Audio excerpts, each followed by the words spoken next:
எல்லாம்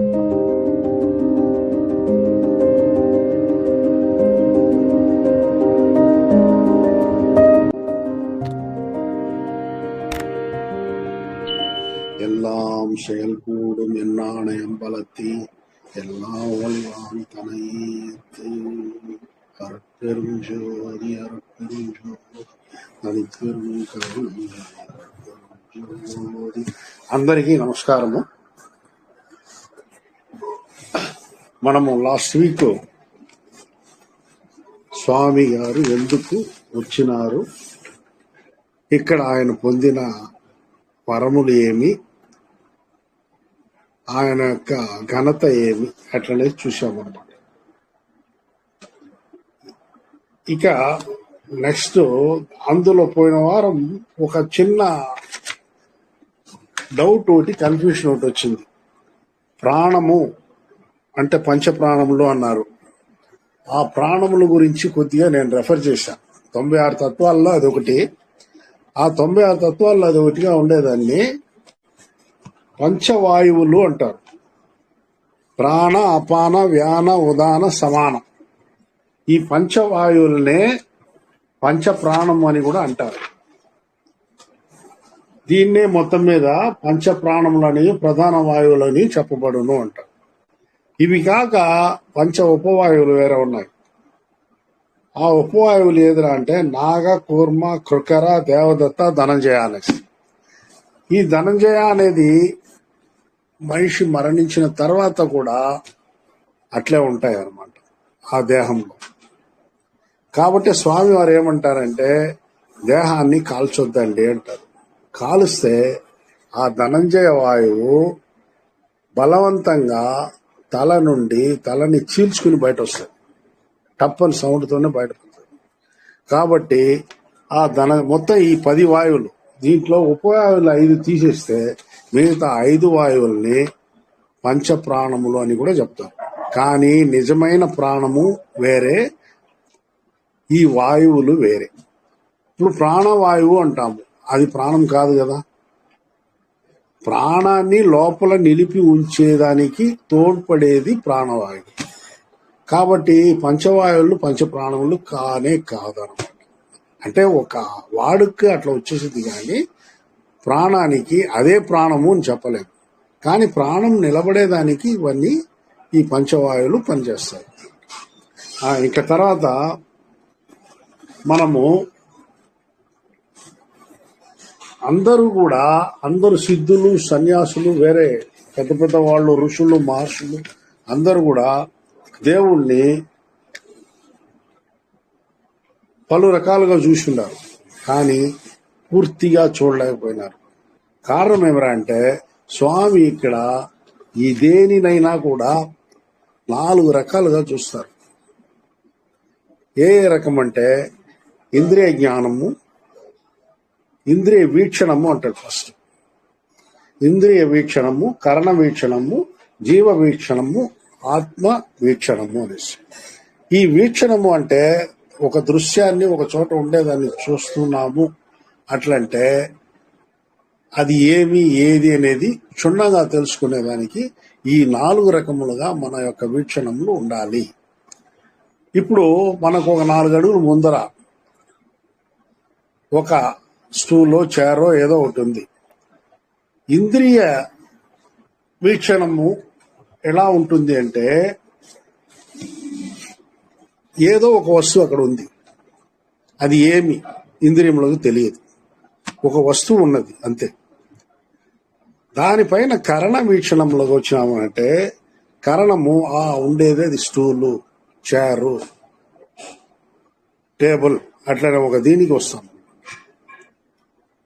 ఆ కరణ వీక్షణంలో తర్వాత దాని యొక్క ప్రయోజనము జీవ వీక్షణము తెలుపుతుంది. ఆత్మ వీక్షణం వల్ల దాని పూర్తి వివరములు తెలుసుకోగలరు. అంటే ఇప్పుడు దీనినే వీక్షణంలోనే ఇంద్రియ జ్ఞానము, కరణ జ్ఞానము, జీవ జ్ఞానము, ఆత్మ జ్ఞానము అనేసి 4 రకాలుగా విభజించారు. ఆ రకంగా ఒక వస్తువు యొక్క గుణ విశేషములను గుర్తించక ఆ వస్తువును మాత్రం గుర్తించుట ఇంద్రియ జ్ఞానము.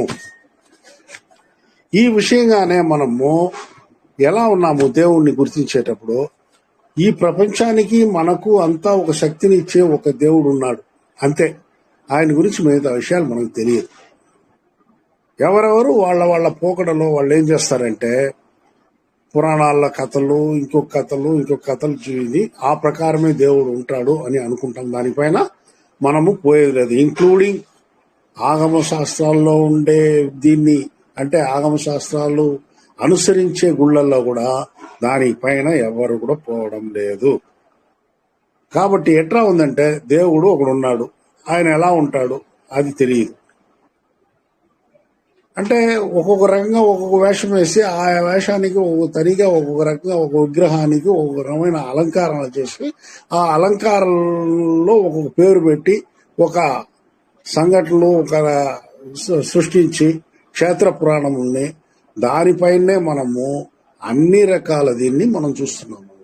ఇది ఒట్టి ఇంద్రియ జ్ఞానంతో మాత్రమే ఇవి జరుగుతూ ఉన్నాయి. దీనిపైన ఒక వస్తువు యొక్క నామ రూపములను గుణ విశేషములను గుర్తించుట అంటే కరణ జ్ఞానం.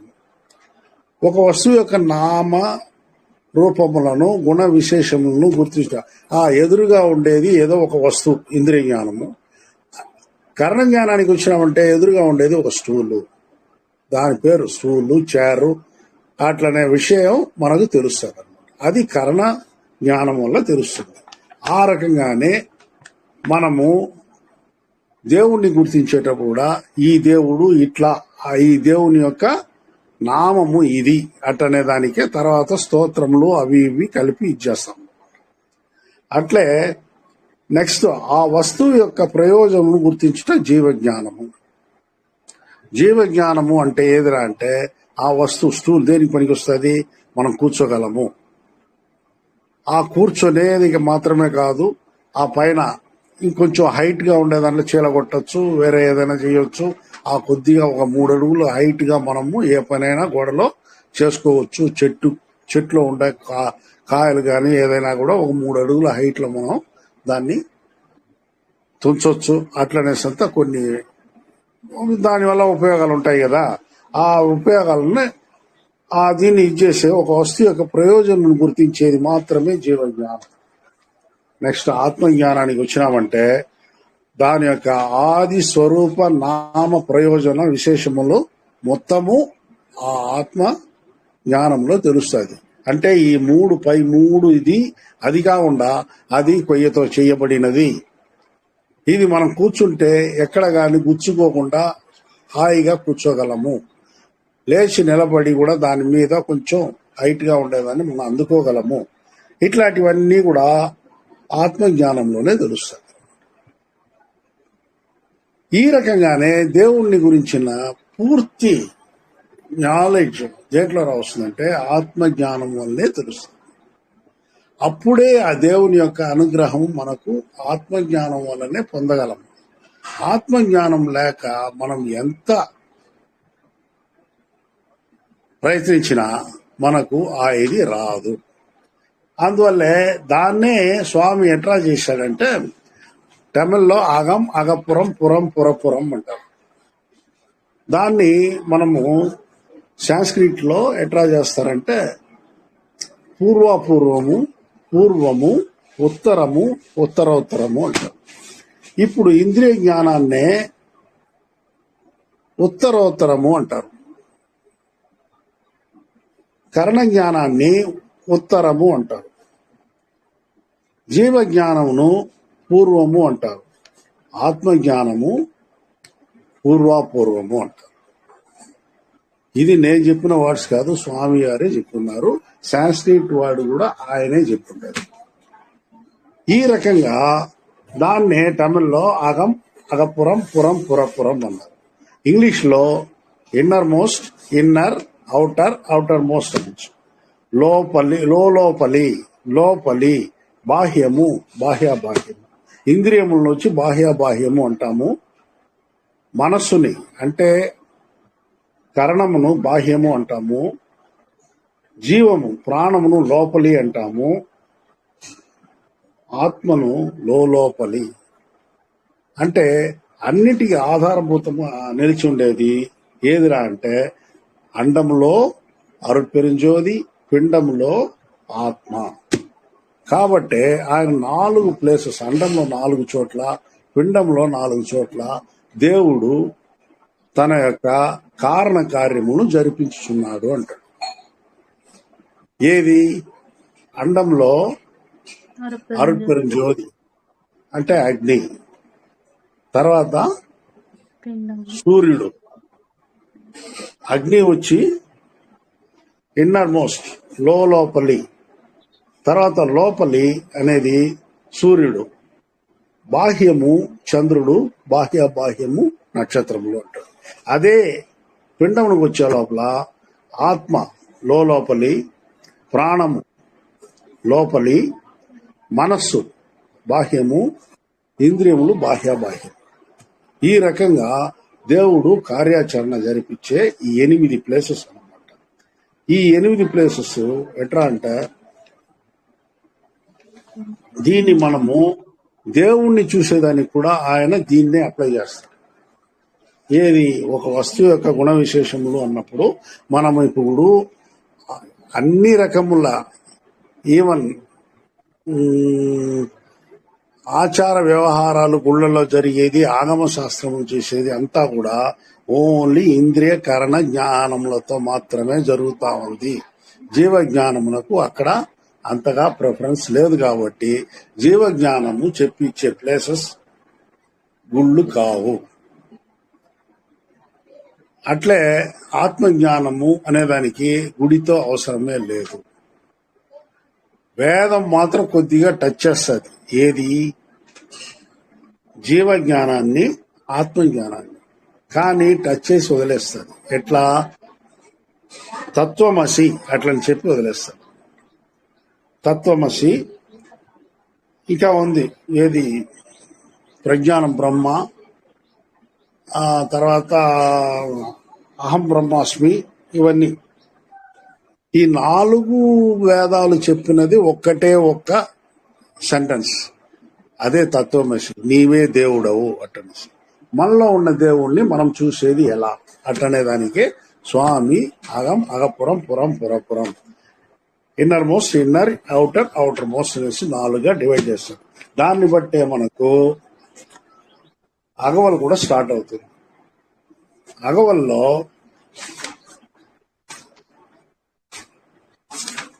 మనకు అరుట్పెరుంజోదిని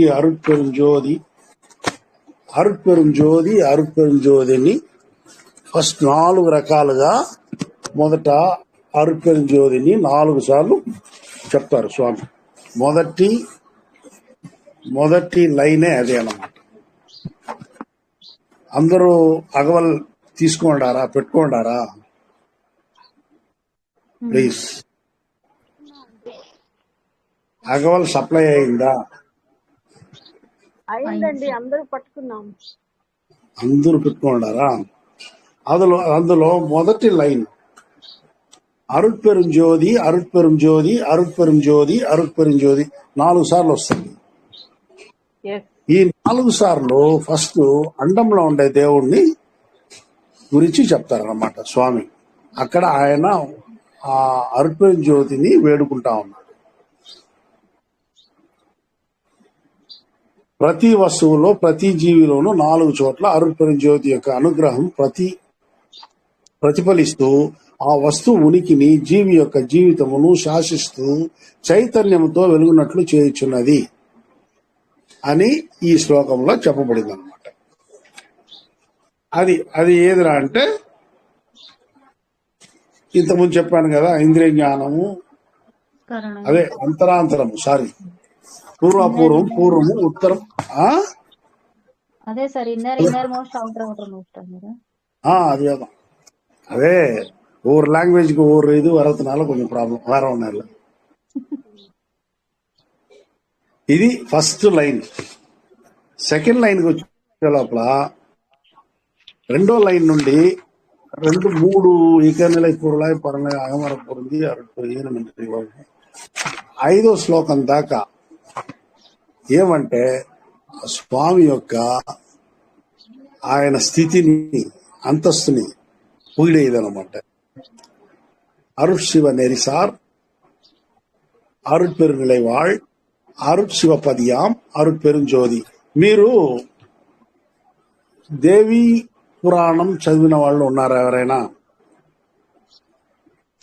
దేవి పురాణంలో అమ్మ ఉండే చోటు గురించి వర్ణిస్తాడు. దాదాపు 5-6 పేజీలు ఉందండి. చాలా బాగుంటది, అద్భుతంగా. కొన్ని కిలోమీటర్ల మేరకు ఆ కాంపౌండ్ ఆమె ఉండేది, బంగారు కాంపౌండ్. బంగారు అన్ని మణిదీప వర్ణన అండి. మణిదీప వర్ణన. ఉండొచ్చు, దాని పేరు మణిదీపం. అదే మణిదీప వర్ణన అమ్మ ఉండేది. అదే ఆ రకంగా ఇక్కడ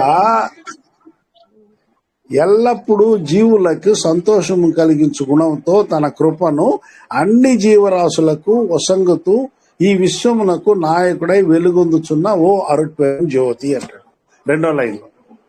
ఎప్పుడు జీవులకు సంతోషమును కలిగించు గుణముతో తన కృపను అన్ని జీవరాశులకు వసంగుతూ ఈ విశ్వమునకు నాయకుడై వెలుగొందుచున్న ఓ అరుట్పెరుం జ్యోతి. 2వ లైన్. అరుట్శివ నెరిసార్, అరుట్పెరునిలైవాళ్, అరుట్శివ పదియాం, అరుట్పెరుం జ్యోతి. నెక్స్ట్ 3వ లైన్. ఆగమ முடிமேல் ஆரண முடிமேல் ఆగ నిండ్రువంగియ అరుట్పెరుం జ్యోతి. ఆగమ శాస్త్రములకు వేదములకు భయపడి, అనగా మనం ఏమనంటే ఆగమ శాస్త్రములే ఫైనల్ సిద్ధాంతపరంగా, వేదాంతపరంగా వేదాంతము, వీటిలోనే మొత్తం దేవుడు దాంట్లోనే ఉంటున్నాడు అటనేసి అనుకుంటున్నాము. అదే ఫైనల్ మనకు. ఇక్కడ మనకేమరంటే అన్ని రకాలుగా బోధించబడి ఉండేది. వేదాంతాన్ని మించి ఇంకొకటి లేదు. దాన్ని మనం వేదాంత జ్ఞాన సారము తెలుసుకోవాలా, అట్లంటే సిద్ధాంతం ప్రకారం పోవాలి. అట్లనేదే మనకు వేదాంతంలో దేవుడు అణిగిపోయినాడు. అట్లనేసి గుడ్డిగా మనకొక ఇక్కడ అందరూ చెప్పుంటారు పెద్దవాళ్ళు, కానీ స్వామి ఒప్పుకోవడం లేదు. వేదాంత సిద్ధాంతాలు కూడా ఒక పర్టికులర్ స్టేజ్లో ఆగిపోతుంది. స్వామి యొక్క ఘనత చాలా దూరం పోతుంది అనమాట. ఇది మనం మామూలుగా కూడా చూసుకున్నామంటే కరెక్ట్ గానే అనిపిస్తుంది. ఎట్లా అంటే ఈ ప్రపంచంలో ఇండియా ఎంత అంటే ఉండేది, ఇండియాలో దాదాపు 70% హిందువులకు వరకే వేదాలు ఆగమ శాస్త్రాలు తెలుసు. ప్రపంచంలో ఉండే జనాభాలో దాదాపు 1/6 జనాభానే మనం ఉండేది. మిగతా 5-6 మన వేదాలని గురించి పట్టించుకో. అట్లే వాళ్ళ యొక్క వేదాలని గురించి మనం పట్టించుకో. మనం ఏమంటాము, మన వేదాలే గ్రేట్, దీని ప్రకారమే మన దేవుడు ఉన్నాడు అటనే దీంట్లోనే మనము ఒక అందరికీ ఒక ప్రచారం లాగా ఉండి మనకు బాగా మనసుకి ఎక్కిపోయింది అదనమాట. కానీ స్వామి అందువల్లే స్వామి కూడా ఏమంటాడంటే, మీరు ఒక మతంలో ఉంటే the final of that head of that మతం, ఆ మతం యొక్క అధిపతి ఎవరో అతనే మీకు గురువుగాను లేదా ఆయన చూపించిన ఆయన దేవుడుగాను ఉండిపోతాడు. అది ఏమనంటే కోపస్థ మండూకం లాగా అంటాడు. యు లీవ్ ది రిలీజియన్ ఆధ్యాత్మికంగా మీ రిలీజియన్ ని ఎల్లగా పెట్టుకోవద్దండి. సొసైటీ వేరేగా ఉంటుంది. సొసైటీ నుండి ఆయన విడిపోమని చెప్పడం లేదు, కానీ దేవుణ్ణి చూడాలా కొలవాలా అట్లా అన్నప్పుడు మనం ఏమరా అంటే రిలీజియన్ ని ఒక పర్టికులర్ రిలీజియన్ ప్రకారము స్టార్టింగ్ స్టెప్స్ పోవచ్చు, కానీ అదే ఫైనల్ అనుకుని దాంట్లోనే జీవిస్తే మీరు దేవుణ్ణి మీరు తెలుసుకోలేరు. కాబట్టి ఏం చేయాలా, ఎందుకంటే రిలీజియన్కి మతానికి ఒక బౌండరీ ఉంటుంది. ఆ బౌండరీ దాటి పోనివ్వరు. కాబట్టి మత ఫ్రీడమ్, మనకు హిందువుల్లో ఆ మత ఫ్రీడమ్ ఉంది కాబట్టి మనము ఇంకా కూడా కొద్దిగా దీంట్లో మార్గాలు, రకరకాల మార్గాల్లో ఉన్న వాళ్ళు ఉన్నారు, కొత్తగా చేరే వాళ్ళు ఉంటారు, దాని నుండి వెళ్ళిపోయే వాళ్ళు ఉంటారు, ఎట్లయినా ఉంటారు. కానీ ఆధ్యాత్మిక తృప్తి చెందాలా అట్లనే వాళ్ళు మిగతా మార్గాలలో నేను కూడా చాలా మార్గాల్లో నేను అబ్జర్వ్ చేశా. ఏది కూడా ఒక రకమైన తృప్తిని ఒక్క వள்ளలారు యొక్క ఇది తప్ప ఇంక ఏది ఇయ్యలేదు. అంటే ఫైనల్ స్టేజ్ దాకా తీసుకుపోతారు ఆయన. కానీ మిగతా మార్గాలు అట్లా కాదు. దాంట్లో ఏమరంటే శాస్త్రాలు, వాళ్ళ యొక్క నిబంధనలు ఇవే ఎక్కువగా ఉంటాయి, కానీ నిజమైన దేవుని ఇది ఎక్కడా కనిపించదు. కాబట్టి ఏం చేస్తాయంటే, ఇప్పుడు సపోజ్ శైవ మతం అనుకుందాము, ఈశ్వరుని దాటి పోదు అంటాడు. వైష్ణవ మతంలో విష్ణుని దాటి ఇది ఫైనల్, దట్స్ ఆల్. ఆయన ఏం చేస్తాడు, ఈయన ఏం చేస్తాడు అది తెలియదు.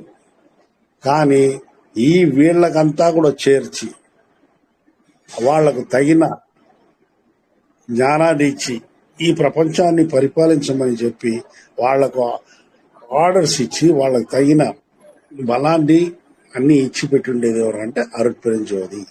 The big bang first start అయింది చూడండి, ఆ బిగ్గే అరుట్పెరుంజోది. ఇంతకుముందు కూడా చెప్పాను అనుకుంటాను. ఆ బిగ్ అనేదాన్నే అరుట్పెరుంజోది అంటాం. ఆయన అక్కడి నుండి సైంటిఫిక్ గా కూడా వల్లలారేది ప్రూవ్ అవుతుంది.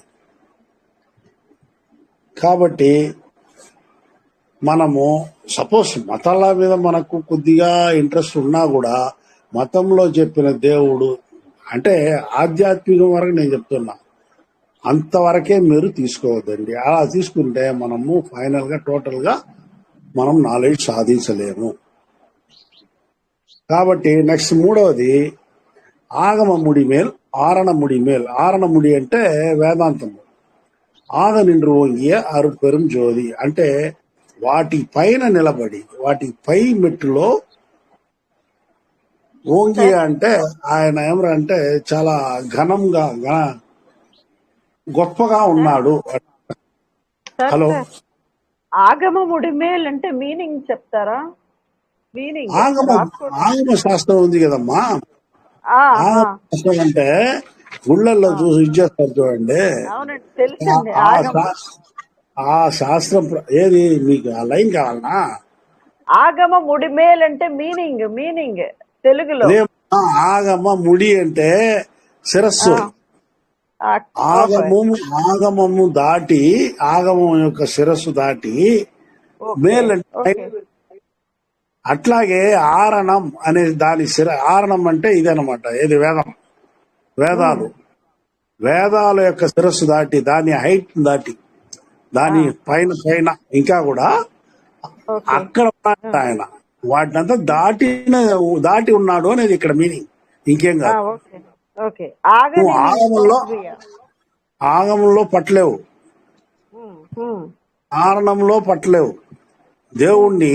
నువ్వు నిజంగా మన వాళ్ళు ఏమంటున్నారు, ఆగమం మీరు ఏ గుడికి పోయినా ఇంక్లూడింగ్ తిరుపతి కూడా ఆగమ ప్రకారమే పూజలు జరుగుతాయి. కాళహస్తి అంతే, మిగతా ఏ గుడి అయినా కూడా సౌత్ లో చాలా పెద్ద గుళ్ళు అంతా కూడా మధురై మీనాక్షి, కాచి కామాక్షి ఇవంతా కూడా ఏమరా అంటే ఆగమ శాస్త్ర ప్రకారమే అవి జరుగుతాయి.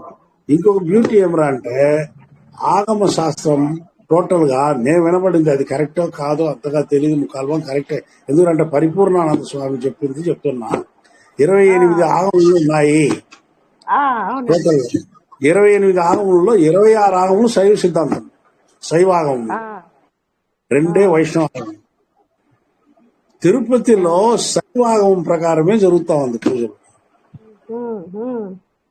వైష్ణవాగమం ప్రకారం కావాలంటే మీకు శ్రీరంగం పోవాలన్నారు. ఈ రకంగా అది అవన్నీ మనకు తెలియదు, అది అక్కర్లేదు కూడా మనకు. ఆ ఆగమమే పర్ఫెక్ట్ అని అనుకోకుండా వేదములే పర్ఫెక్ట్, ఇంతే, దీనిపైన దేవుడు లేడు, అన్ని దీంట్లో వచ్చేసింది అని దీన్ని కాకుండా వాటి అన్నిటినీ దాటి దేవుడు ఉన్నాడు. ఆగని నోంగ్రియా అంటే ఆగని నోంగ్రియా, ఆగా నిండ్రి ఓంగియ, వాటి పైన నిండ్రి నిలబడి ఓంగియ గొప్పతనంతో ప్రకాశించు, గొప్పగా ప్రకాశించు అరుపెరుం జ్యోతి. ఆగమము వేదములు ఆరణ శాస్త్రంలో వీటికి దాటి నిలబడి గొప్పగా ప్రకాశించుచున్న ఓ దేవుడా. ఓకే అండి, అర్థమైంది. ఇప్పుడు చదువుకున్నప్పుడు భావం తెలిస్తే మనకి వెంటనే విజువలైజ్ చేసేస్తాం, అందుకని రాసుకుంటున్నాను నేను. రైట్. ఆగమ శాస్త్రముకు వేదములకు పైబడి అనగా వాటికి అందకుండా పై ఉన్నత శిఖరంలో వెలయుచున్న ఓ అరుపెరుం జ్యోతి. చాలా నేను అదే అనుకున్నానండి. ఆగమ శాస్త్రం, వేద శాస్త్రం అన్నిటికీ ఉన్నతంగా ఉన్న అరుపెరుం జ్యోతి. అరుపెరుం జ్యోతి. అది ఓకే. తర్వాత 4వది ఇగநிலை பொருளாய் பரநிலை பொருளாய் అగం అర పొరుందియ అరుపెరుం జ్యోతి. ఇహములో మన జీవితంలోనూ పరమునందు అనగా మరణం తర్వాత మరి యొక్క జననం సంభవించే వరకు మనకు తోడై విడువక గర్వము కోపము లేక హెచ్చు తగ్గులు లేక ప్రేమతో హెచ్చు తగ్గులు లేకుండా ప్రేమతో మనలో నిండి ఉన్న ఓ అరుపెరుం జ్యోతి. దీనికి మీనింగ్ ఇహంలో ఇగనిలై అంటే మీ ప్రపంచ జీవితంలో ఈ ప్రపంచం ఆయన మనం అనుకుంటాం గానీ ఇది నేను సాధించినాను, ఇది నేను చేసినాను, నేను చెప్తున్నాను, నేను ఇది చేస్తున్నాను మనం అనుకుంటాం గానీ నిజంగా ప్రతి స్టెప్ కూడా స్వామి యొక్క దీనిపైనే మనకు స్టెప్ తీసి పెడుతున్నాం. మన జీవితంలో జరిగే మంచి చెడులకంతా కూడా ఆయన యొక్క నిర్ణయించిన విధి ప్రకారమే జరుగుతుంది. ఇంకా వేరే విధంగా నువ్వు జరిపించుకోలేవు. ఆ వేరే విధంగా జరిపించుకోవాలా అనుకున్నప్పుడే నువ్వు ఆయన యొక్క అనుగ్రహమును పొందాలి. ఆ అనుగ్రహమును పొందాలి అట్లంటే ఏం చేయాలి? దానికి ఏమా పొరులాయ్ అంటే దాని యొక్క పొరుల్ అంటే మీనింగ్ అంతే. దాని యొక్క మీనింగ్ పొరుల్ అంటే భావము. ఓకే అండి, ఓకే అండి, థ్యాంక్ యూ. అంటే ఇహములో చేసే పనికి పరములో ఉన్నప్పుడు, పరం అంటే పైన ఎప్పుడు మనం పుట్టక ముందు పరంలో ఉన్నాము, చనిపోయినాక పరంలో పోతారు. ఇక్కడ ఉన్నప్పుడు జన్మలో ఉన్నప్పుడు ఎవరంటే పరం గురించి పెద్దగా మనకు తెలియదు. భూలోక జీవితంలోనే మనం ఉంటాం. ఈ భూలోక జీవితంలో మనకు తోడుగా ఉండి మనల్ని నడిపించేది ఆ దైవమే. అట్లాగే పరమునందు నువ్వు ఏ పొంది తర్వాత నువ్వు తీసుకోగలవో, ఏ తల్లిదండ్రులు నువ్వు జన్మించగలవు, నీ పాపపుణ్యములు ఏమి, నీ జన్మ అంటే నీ యొక్క జీవితము భూలోకంలో ఏ రకంగా సాగాలి అట్లనేదంతా నిర్ణయించేటప్పుడు స్వామి ఆయన అనుగ్రహంతో ఎక్కడెక్కడ నువ్వు ఉండాలి, నువ్వు జన్మించాలి అనేది నిర్ణయించేది కూడా ఆయనే. ఆ నిర్ణయించేంత వరకు నీకు తోడుగా అన్ని రకాలుగా ఉన్నది ఆయనే. అందువల్లే స్వామి ఒక చోట అంటాడు, ఏది ఒక పద్యం, బ్రహ్మాండమైన పద్యం, నిజంగానే అది రోజు చదవాల్సిన పద్యం. అది నన్ను అడిగితే మనం ఏం చేస్తాం మామూలుగా గుడికి పోతే ఫస్ట్ శుక్లాంబరధనం విష్ణు శశివర్ణం చతుర్భుజం ప్రసన్నవనం ధ్యాయ శరణ్యోప ఒక దాంతో ఉండిపోతాం. కాదండి, ఇంకోటి ఉంది. ఎవ్వని చేజనించు జగమెవ్వని లోపలలుండు లీనమై ఎవ్వని అందుడిందు పరమేశ్వరుడెవ్వడు మూల కారణం ఎవ్వడు అనాది మధ్యలేడెవ్వడు వాని ఆత్మమో ఈశ్వరునే శరణంబు వేడెదన్. అది చదువుతాను. అది అందరూ నేను అదే చదువుతాను. మీరు చదవచ్చు, మీరు చదవచ్చు, అందరూ కాదు. అర్థం కాల. ఒక్క నన్ను వల్లలారు గారిని సగం వరకు పట్టింది ఎవర్రా అంటే, వల్లలారు గారిని సగం వరకు ఆయన ఎడ్జికి పోయింది పోతన గారే. ఆయన మీరు ఇప్పుడు చదివారు కదా పద్యం, దానిపైన వల్లలారు గారే అనుకుంటున్నాను ఆ పద్యంకి మీనింగ్ చివరికి ఎండింగ్. అమ్మనిచ్చే జనించు ఓకే, అది ఎప్పటి నుండో ఉంది, అది పోతన గారి పద్యం. అది అవును, పోతన గారి పద్యం. అది ఆయన అంతా ఇంకొక పద్యం కూడా రాశారు. లోకంబులు లోకేశులు లోకస్తులు తెగిన తుదిన లోకమ్మగు పెంజీకటికి అవ్వల ఎవ్వండు ఏకాకృతి వెలుగునో అతనిని సేవించను. ఇప్పుడు అర్థమైందా? ఈ పోతన గారే దాన్ని సగంలో వదిలేసి భాగవతం సైడ్ వెళ్ళిపోయినాడు ఆయన. ఉమ్, మనం ఈ పద్యాలని, ఈ 2 పద్యాలని కూడా వదిలేసి మన వాళ్ళు అక్కడక్కడ మనకేమరా అంటే ఈ కథా కాలక్షేపాలు చెప్తున్నారు చూడండి, వాళ్ళు ఈ 2 పెద్దగా టచ్ చేయరు. హరికథ కలెక్షన్. ఈ పద్యాలని దీన్ని ఏంటంటే నిజమైన దేవుడి యొక్క ఉనికి ఈ 2 పద్యాల్లో ఉండేది, ఉమ్, అర్థమైందా? కాబట్టి ఆయన వదిలేసి ఎంతసేపు భాగవతానికి పోయి భాగవతాన్ని చేసేది ఆయన ఎందుకు పోయాడో ఆయన అడగాల, మనం ఏం చెప్పేదానికి లేదు.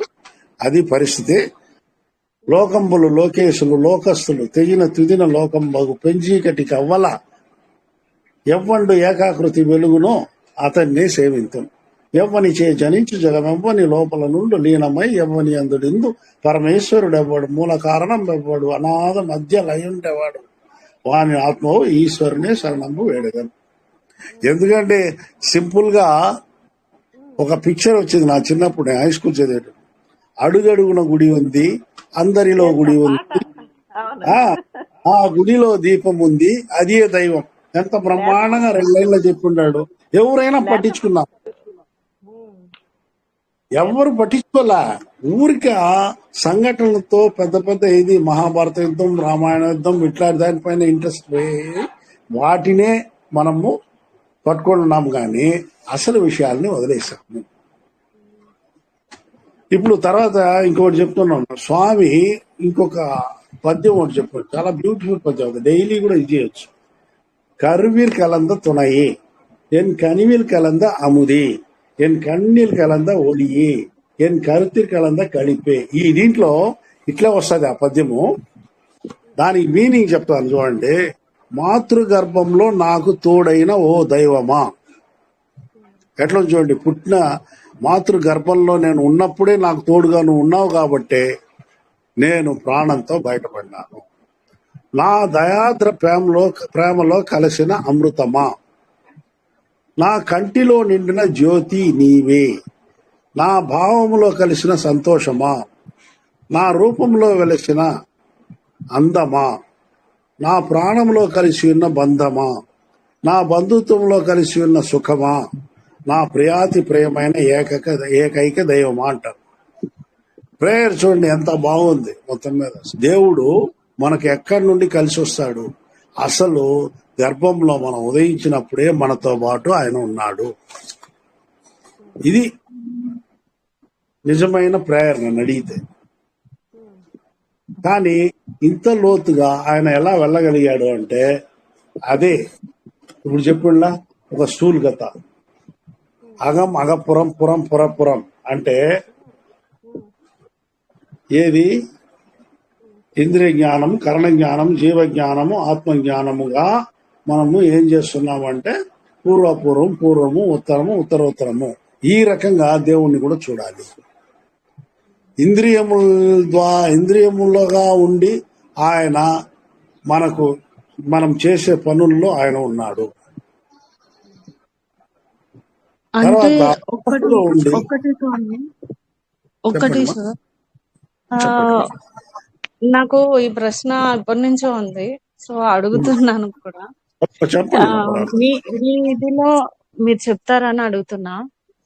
ఇప్పుడు మనం తెలుసుకుంటున్నాము చక్కగా, అంటే మరణం అనేది లేదని తెలుసుకుంటున్నాము. కానీ భౌతికంగా మనకు కూడా అంటే అదే స్టేజెస్ దాటిపోతున్నాం. అంటే ముసలితనం, అదే యవ్వనం, ఇవన్నీ కూడా మనకు వచ్చేస్తున్నాయి. అలానే చావు మామూలుగా వాళ్ళు తెలుసుకోని వాళ్ళకి మనకు ఆ చావు అనేది వస్తోంది. మరి ఆ అసెండింగ్ అదే ఆయన ఎలా అయ్యారో మనం అది అవ్వాలంటే భౌతికంగా ఎందుకు ఇలా జరుగుతుంది అనేది నాకు భౌతికంగా ఇలా జరిగేదానికి కారణము మనము ఫిక్స్ అయిపోయినాము. మనము అంటే ఈ ఏజ్ మన ఆలోచనలో లోతుల్లో కూడా అంటే ఇన్ని జన్మలు ఎత్తాం కాబట్టి ఆ జన్మల్లో ఉన్న నాలెడ్జ్ అట్లా కాదు. అదేమ్మా, ఎట్లా అంటే మనం ఫిక్స్ అయిపోయినాం.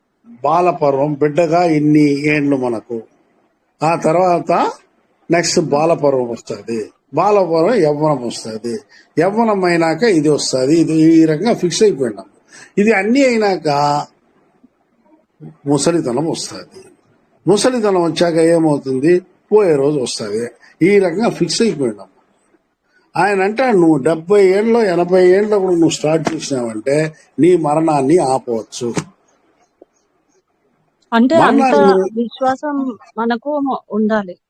ఆ విశ్వాసానికే దేవుడు అంటే పై పైన కాకుండా ఆయన చూసినట్లు లోపలి. ఇప్పుడు తిరుక్కురలో ఒకే ఒక 3వ పద్యం ఒకటి ఉందండి. ఏదంటే మలర్ మిసై ఏగినాన్ మానడి సేందాన్ నెల మిసై నీడు వాళ్వార్ అంటాడు. రెండే ఒకటి కరెక్ట్ గా 1.25 లైన్, పైన 4 పదాలు, కింద 3 పదాలు. మలర్ మిసై అంటే సహస్రారము. సహస్రారాన్ని చేరిన వాడు మహనీయుడి యొక్క పాదపద్మను పట్టినవాడు. అంటే మహనీయుడు ఇక్కడ ఎవరు? ఆరుపేరు జ్యోతి దేవుడు. సహస్రారమును చేరిన వాడు, మహనీయుడి పాదపద్మను పట్టినవాడు, నిలమిసై నీళ్ళు ఈ భూమిలో అమరుడుగా జీవించగలడు. అంతే. శాస్త్రము అంటే మీరు ఇందాక చెప్పిన తత్వమసి, అహం బ్రహ్మాస్మి, ఇవన్నీ అంతే. కూడా అహం బ్రహ్మాస్మి అది కూడా తత్వమసి అంటే నువ్వే దేవుడుమ్మా. అవును. అదే అహం బ్రహ్మాస్మి కూడా అదే మీనింగ్. అంటే ఒక్కొక్క వేదము ఒక్కొక్క వర్డింగ్ చెప్పుంటది.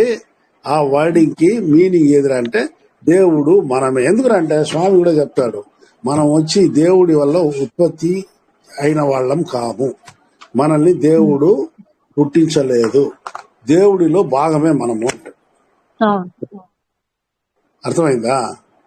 దేవుడిలో అంటే భాగం. మనలో ఆయన ఉన్నారు కాబట్టి ఆయన ఉన్నాడు, ఆయనలో మనం ఉన్నాం.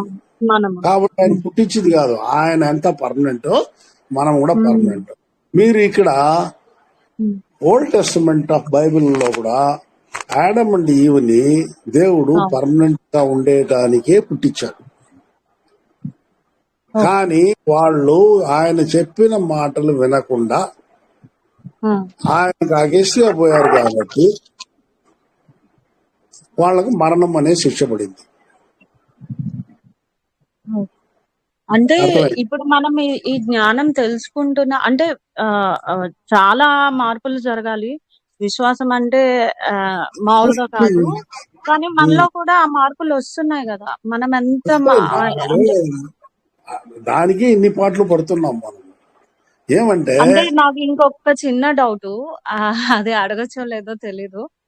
అంటే వల్లల్లారు అసెండ్ అయిన తర్వాత ఆయన మార్గంలో వెళ్ళిన వాళ్ళల్లో ఎవరన్నా అలా అరుత్పరం జ్యోతిగా మారిన వాళ్ళు ఉన్నారు?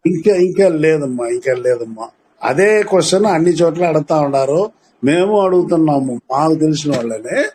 ఇంకా ఎవరు లేదు. ఎందుకంటే అంటే ఆయన్ని ఇది చేస్తున్నామని కాదు, అంటే మనలో ఏ మార్పులు వస్తే మనం ఆ విధంగా అవ్వగలుగుతామని నా ప్రశ్న తప్ప ఆయన్ని ఆయన ఏం చేశాడంటే, ఇప్పుడు దీంట్లోనే మనం ఏమరంటే సబ్జెక్టు దేవుడు రూపుడై ఉన్నాడు అంటేనేసి మనలాగానే ఆయన కూడా గుళ్ళు సుబ్రహ్మణ్య స్వామితో స్టార్ట్ చేస్తారు. సుబ్రహ్మణ్య స్వామిని గురించి పెద్ద ఒక 35 చాప్టర్లు పాటలు పాడతాడు. ఆయన కళ్ళ కనిపిస్తూ వాళ్ళ ఇంట్లో అద్దం పెట్టుకుంటే అద్దంలో ఆయనకి ఇవన్నీ చెప్పుకుంటూ వస్తాడు. కానీ అది ఏమనంటే బాహాబాహ్యము అంటాడు. అంటే రూపంతో దేవుణ్ణి కొలిచే విషయం అది. It is not final. ఆయనలో కొద్దిగా జ్ఞానం వెలుస్తుంది. తర్వాత నెక్స్ట్ ఆయన ఏమంటాడు, తర్వాత జ్ఞానం వచ్చాక దేవుడు మనము ఏ రకంగా అలంకరణ చేస్తే ఆ రకంగా మారిపోతా ఉంటాడు. ఎవరికి ఏ ఇది పేరుతో కావాలంటే ఆ పేరుతో ఇది చేసుకుని ఏ అలంకరణతో కావాలో అది చేస్తాడు. ఇట్లా దేవుడు ఎట్లా ఉంటాడు మనలాగానే ఆయనకు ఇది వచ్చి నెక్స్ట్ దేవుడు రూపారూపుడుగా ఉంటాడు అంటే ఒక లైన్కి వస్తుంది. అంటే ఒక అద్దము, మనం ఎలా పూజిస్తే అలా ఉంటాడు.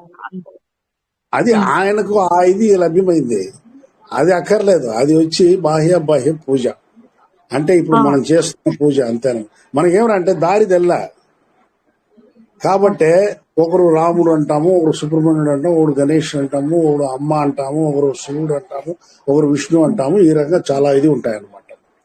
అర్థం కాల, నువ్వు ఏ పేరుతో పిలుచుకో, దాని గురించి బాధల. ఇది వచ్చి బాహ్య ఇంద్రియ జ్ఞానము అంటాడు, అంటే లీస్ట్ జ్ఞానం. కానీ అవి మనలోనే ఉన్నాయి అనేది తెలుసుకోవడం, అంటే ఇప్పుడు సుబ్రహ్మణ్య స్వామి అంటే 7 సహస్రారానికి ఆయనకి ఓపెన్ అయిపోయి ఆయన అధిపతి అయ్యాడు.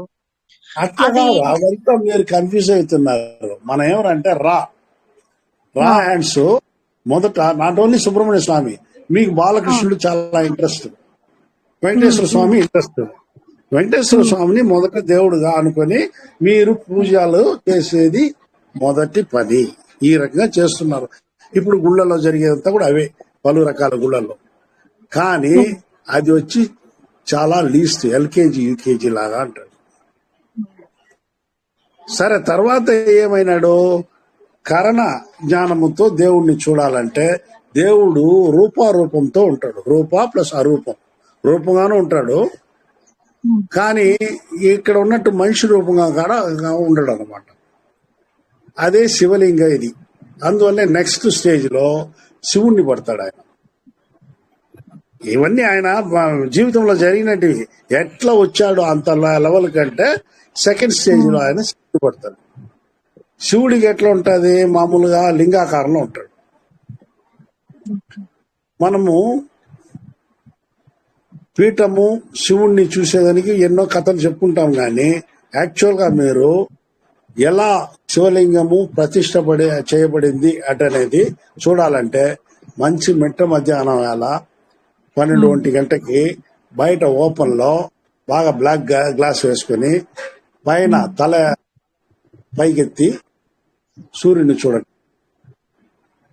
ఆ బ్లూ స్కైలో మధ్యలో ఆ వెలుగు ఉంది చూడండి, దాని ప్రతిబింబమే ఇక్కడ శివలింగంగా పెట్టారు.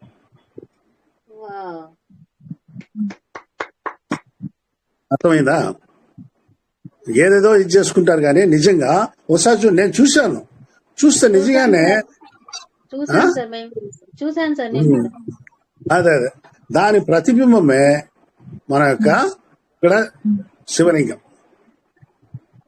ఆ శివలింగానికి వస్తా, ఆయనకి అక్కడ కూడా శివలింగం చూశాడు. తర్వాత అమ్మవారిని బాగా ప్రార్థించాడు. చాలా పద్యాలు ఉన్నాయి అమ్మవారి మీద, అన్నీ ఉన్నాయి. తర్వాత నెక్స్ట్ 3వ స్టేజ్ ఏదిరా అంటే జీవజ్ఞానము ఉంటుంది. ఈ జీవజ్ఞానంలో ఏం చేస్తాడు అంటే తెలుసుకుంటాడు, దేవుడు ఒక్కడే, కానీ ఆయన అందరిలో ఉన్నాడు, అన్ని జీవరాశుల్లో ఉన్నాడు. కాబట్టి ఆ దేవుణ్ణి మనము కొలవాలంటే ఈ జీవరాశులకంతా మనం సేవ చేయాలా, సర్వీస్. అప్పుడే బ్రిటిష్ పరిపాలన ఆయన ఉన్నప్పుడు, ఆయన ఫిజికల్ బాడీతో ఉన్నప్పుడు ప్రజలకు అన్నం లేదు. ఇంత మాత్రం మీకు సైన్స్ డెవలప్ కాల. దాన్ని బట్టి ఆయన గంజి పోసాడు స్టార్టింగ్, తర్వాత అన్నం పెట్టాడు. 3 పూట్ల అన్నము ఇప్పుడు కూడా జరుగుతూనే ఉంది ఆయన వేసిన మంటకి. ఈ రకంగా ఆయన జీవులకి చాలా మంది రోగాలు కుదిర్చాడు. ఇవన్నీ ఆయన వీలైనంత సేవలు చేసి మొదలుపెట్టాడు. ఇక్కడ ఆయన ఏం రాయిందంటే జీవ జ్ఞానము అక్కడ ప్రబలమైపోయి నెక్స్ట్ స్టేజ్కే అరూపమైన అరుట్పెరుగు జ్యోతిని ఆయన కొలిచేదని మొదలుపెట్టాడు. అరుట్పెరుగు జ్యోతిని కొలిచినప్పుడు అప్పుడు అనుకుంటాడు, ఈవెన్ ఇప్పుడు మనం చేసే పూజలంతా దండగా, ఇవన్నీ లేవు అంటాడు. ఈవెన్ ఆయన ఒక పద్యంలో అంటే అన్ని ఒక జాడగా చెప్పున్నారు దేవుణ్ణి గురించి. ఉపనిషత్తులో గాని, వేదాల్లో గాని, ఇంకొక దాంట్లో ఆగమ శాస్త్రంలో గాని, దేనిలో గాని ఒక జాడగానే చెప్పున్నాడు, గాని వాటిలో నిండుగా దేవుణ్ణి గురించి చెప్పలేదు అనేస్తాడు. 6వ తిరుములలో క్లీన్ గా చెప్పేస్తాడు. మరి ఆ రకంగా పంచభూతాల గురించి అంటారా? పంచభూతాలు ఇస్ మేడ్ బై గాడ్, అది ఉంది, అది వేరే. పంచభూతాలు కాదు ఇక్కడ చెప్పేది. మనము ఇప్పుడు గుళ్ళల్లో విశేషాల్లో మామూలుగా తిరునాళ్ళల్లో దేవుణ్ణి కొలుస్తాం చూడండి. ఇట్ ఈస్ అప్ సైడ్ అంటాడు. అట్లాగే మీరు కూర్చొని ధ్యానం అనేసి కూర్చుంటారు చాలా మంది. సారీ, తప్పుగా అనుకోవద్దండి ఎవరు. ధ్యానంలో కూడా ఏమంటా అంటే ఆ దేవుని అనుగ్రహం లేని ధ్యానము నీకు లోపల నిన్ను నీకు చూపియదు. అరుள் அறியார் தம்மை அறியார் ఎమ్మైயும் పొరులు அறியார். 940లోనో 50లోనో ఇది వెనకాల వస్తుంది. అనుగ్రహము, అందువల్లే అనుగ్రహం సంపాదించండి అంటాడు. అనుగ్రహం అనేది ఏది? దేవుడి నుండి మనం సంపాదించాల్సింది. మనం ఏ పని చేసినా మనం సక్సెస్ కావాలి ఫస్ట్. ఆ రకంగానే దేవుణ్ణి చూసే దాంట్లోనూ దేవుడితో లీనమై మనము ఈ జీవితాన్ని మరణం లేకుండా చేసుకోలేదని కూడా ఆయనకు అనుగ్రహం కావాలి. ఆ అనుగ్రహం సంపాదించేది ఎట్లా?